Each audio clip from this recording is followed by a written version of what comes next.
मिलावटखोर Baikho system lift पास हो रही हैं झूठे सैंपल। सबलगढ़ त्योहार का सीजन है, दुकानदार ग्राहकों की जान को जोखिम में डालने से भी नहीं चूक रहे। ऐसा इसलिए है कि क्योंकि मिलावट चरम सीमा पर है।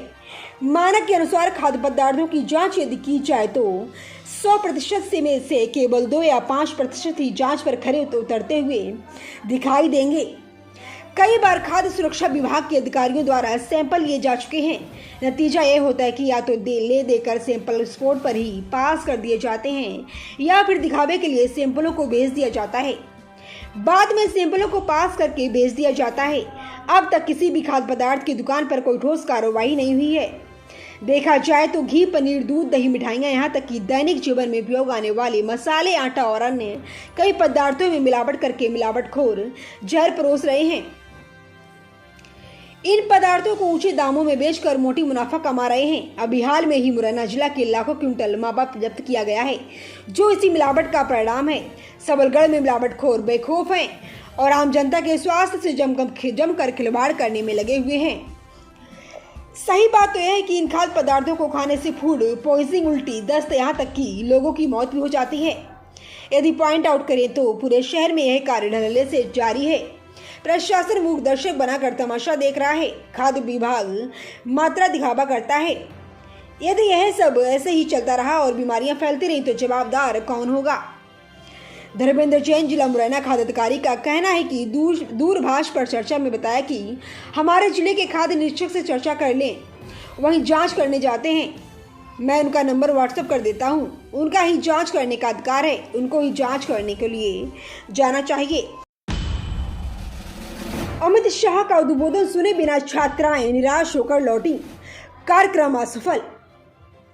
सबलगढ़ जीन फील्ड कन्या उच्चतर माध्यमिक विद्यालय में MBBS की पढ़ाई हिंदी में अमित शाह का लाइव प्रसारण छात्राओं को सुनाना था, जिसमें समस्त छात्राओं और विद्यालय के समस्त स्टाफ की उपस्थिति अनिवार्य थी। लेकिन ना तो संपूर्ण बच्चियां उपस्थित हुई और ना ही विद्यालय का पूरा स्टाफ उपस्थित। पत्रकारों की टीम 10:45 से ही विद्यालय पहुंची तो नजारा अलग ही देखने को मिला। चपरासी LED को मैकेनिक से सही करवा रहा था और केवल 24 बच्चियां विद्यालय में बैठी थीं। बच्चियों से इसकी जानकारी ली गई तो उन्होंने बताया कि हमें 11 बजे विद्यालय में बुलाया था। पत्रकारों ने प्राचार्य को फोन लगाया था। प्राचार्य 11:15 पर उपस्थित हुए। इसके बाद स्टाफ का आना शुरू हुआ। विद्यालय में 36 शिक्षक शिक्षिकाओं में से 20 उपस्थित मिले, जिनमें 2 अतिथि थे। मजे की बात तो यह है कि प्राचार्य ना ही किसी स्टाफ के सदस्य को इस बात की जानकारी नहीं थी कि कार्यक्रम किस साइड या चैनल पर प्रसारित हो रहा है। बच्चे निराश होकर लौट गए। तब पत्रकारों ने वही वरिष्ठ अधिकारियों को फोन लगाकर इस कार्यक्रम की जानकारी ली। तब प्राचार्य जागे और कार्यक्रम को साइड पर शुरू करवा रहे थे। आनन फानन में पूर्व के स्थान को बदलकर जहां नेट की व्यवस्था थी, वहां बच्चियों को कुछ क्षण के लिए नेट पर कार्यक्रम चालू हुआ। उसके कुछ समय बाद ही लाइट चली गई। जब तक समय निकल गया और बच्चे निराश होकर घर को वापस लौट गई। इसके बाद में प्राचार्य द्वारा कहा गया कि शासन से प्राप्त पत्र में किस चैनल पर प्रसारण होगा, इसका विवरण नहीं है। जब बच्चियों को एक वरिष्ठ शिक्षक ने इसलिए फर्क देने की बात कही तो प्राचार्य ने यह कह दिया कि पत्र में ऐसा कुछ नहीं लिखा है। मानवता क्या कहती है? एक उच्च पद पर आसीन प्राचार्य को संपूर्ण बातें पत्र में लिखकर ही कही जाएंगी। क्या ऐसी बातें पत्र में लिखी जाती हैं? यह अशोभनीय है। हद तो तब हो जाती है जब पत्रकार कई बार विद्यालय में जानकारी लेने जाते हैं, तब विद्यालय के सीनियर व्याख्याता प्राचार्य से चर्चा नहीं करने देते और कार्यक्रम में बाधा डालते हैं। विद्यालय में कई बार ऐसी अनियमितताएं हैं जिनकी यदि जांच की जाए तो कहीं अनेक खामियां सामने आएंगी। कार्यालय की शिक्षक स्थिति खराब है। फाइलों का कोई अता पता नहीं। शिक्षक परेशान है। कार्य समय पर नहीं हो रहे हैं। प्राइवेट लोगों के यहाँ फाइलें जिनमें कर्मचारियों की सर्वेश बुक भी बाबू द्वारा कार्य कराने हेतु दे दी जाती हैं, जिसकी जानकारी प्राचार्य को नहीं है। पत्रकार टीम ने यह कहा तो प्राचार्य ने इसे अस्वीकार भी किया। बाबू कार्य करना जानता नहीं। प्राइवेट लोग शिक्षकों से अवैध वसूली करके फाइलों को तैयार कर रहे हैं। प्राचार्य से कहा गया तो उन्होंने यह भी कहा कि मुझे तो कार्य चाहिए, वह किसी भी से करा देंगे। अब यह कहना लाजमी होगा कि यदि बच्चियां अमित शाह के उद्बोधन को सुन लेती तो उनके जीवन में उन्नति करने के कई अवसर प्राप्त होते। मध्य प्रदेश में हिंदी में MBBS की पढ़ाई शासन की एक अच्छी पहल है जो अत्यंत सराहनीय है। कल्पना शर्मा और तहसीलदार सबलगढ़ का कहना है कि शासन व प्रशासन और पत्रकारों का चोली और दामन का साथ है। आपके सहयोग से ही हमें जानकारी मिलती है। यदि ऐसा तो है, मैं इसकी जांच करवाती हूँ। दोषी होने पर उचित कार्रवाई की जाएगी। अशोक कुमार सिंह यादव। कौन सा संकुल केंद्र है? शासकीय girls higher secondary school Sabalgarh.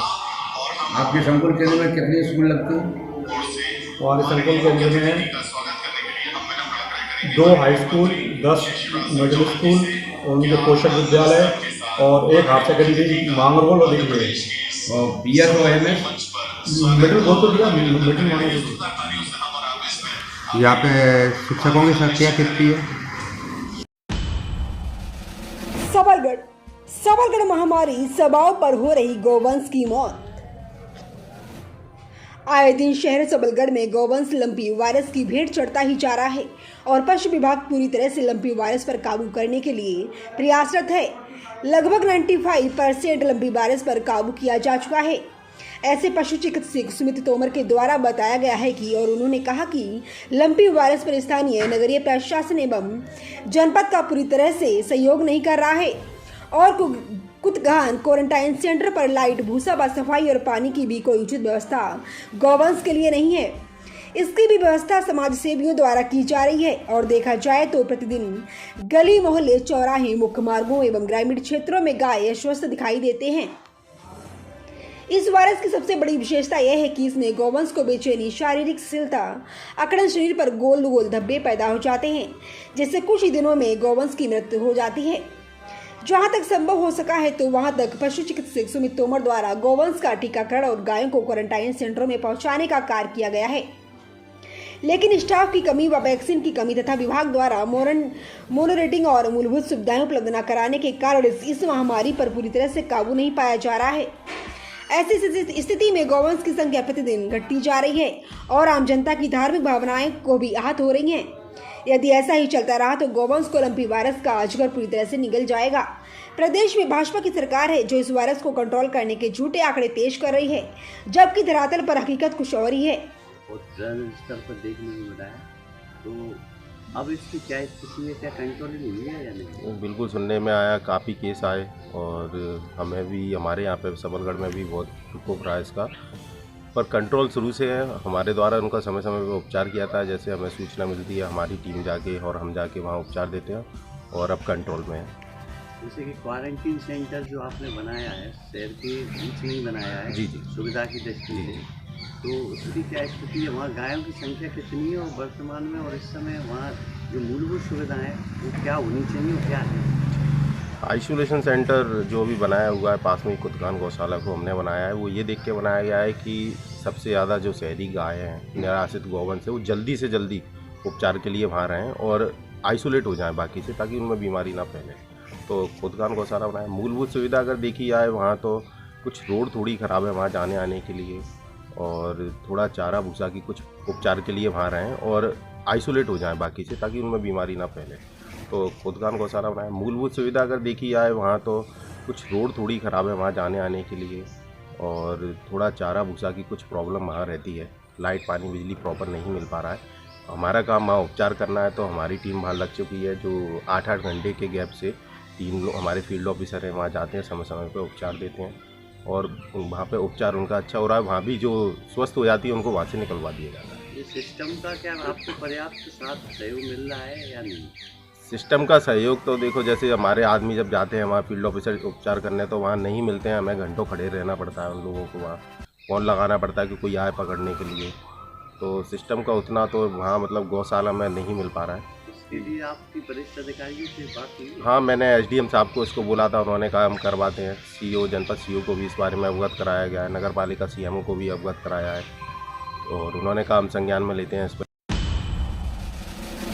आज मनौना में भगवान श्री राम बारात की शोभा यात्रा निकाली और जगह जगह शोभा यात्रा का पुष्प डालकर स्वागत किया गया, जिसमें रामलीला कमेटी अध्यक्ष रिंकू महाराज, कोषाध्यक्ष पुष्पेंद्र सिंह, सुरेंद्र सिंह, मुनेंद्र सिंह, ज्ञानेंद्र सिंह, गब्बर सिंह, मास्टर साहब, जगदीश सिंह, राकेश पाठक, सोनू सिंह, अवनेश शंखधार, जयदीप पाराशरी, ओमेंद्र सिंह, मनोज सिंह, बबलू सिंह आदि लोग मौजूद रहे। रामलीला से सामाजिक सद्भाव और समरसता को मिलता है बढ़ावा। विजेंद्र सिंह। ग्राम रामनगर में चल रहे रामलीला मंचन कार्यक्रम का ब्लॉक रामनगर के पूर्व प्रमुख विजेंद्र सिंह यादव ने फीता काटकर मेले का शुभारंभ किया। रामलीला मंचन के दौरान श्री यादव ने मर्यादा पुरुषोत्तम भगवान श्री रामचंद्र जी के बताए रास्ते पर चलने की बात कही। उन्होंने कहा कि हर घर में राम जैसे आदर्शवादी व आज्ञावादी लोग हैं, भरत जैसे भाई हो और सीता जैसी नारी हो। ये तो कलयुग ही है, ये तो कलयुग की सतयुग बन जाएगा। मगर आज जिस तरह के हालात हैं उसे देखते हुए तो जटायु भी हम लोगों से बहुत मान थे, जो कि सीता माता को बचाने के लिए रावण जैसे शक्तिशाली व्यक्ति से भिड़ गया था। वहीं हम लोग आज अपने गली मोहल्ले में आंखों के सामने बहन बेटियों पर होते जुल्म को यूं ही देखते रहते हैं। इसलिए रामलीला को सिर्फ नाटक की तरह नहीं बल्कि प्रेरणा के रूप में देखें और यहाँ से जो भी सीख मिले उसे अपने जीवन में उतारने का काम करें। उन्होंने अपने भाषण में कहा कि यदि धर्म की राजनीति नहीं होनी चाहिए, मगर कुछ लोग सिर्फ धर्म के नाम पर राजनीति करते हैं। हर धर्म, हर त्योहार समानता का संदेश देता है। हम सभी को उसकी अच्छाई अपनाकर बुराइयों को त्याग देना चाहिए। मैं हर साल न सिर्फ रामलीलाओं में जाता हूँ बल्कि उनसे कुछ सीखता भी हूँ। इस दौरान उनके साथ अरविंद यादव, जिला पंचायत सदस्य राजा राम शर्मा, मुकेश कोरी, हविडाल चंद्र शर्मा, श्री राम मासेची, केदार यादव, रामुंद्र सिंह, कौशल शर्मा, आलोक यादव, बिक्की यादव, कल्याण लोधी, ठाकुर रामचंद्र सिंह, निरंजन सिंह, सिपटटर सिंह, ओमपाल सिंह, भूरे सिंह आदि ग्रामवासी मौजूद रहे।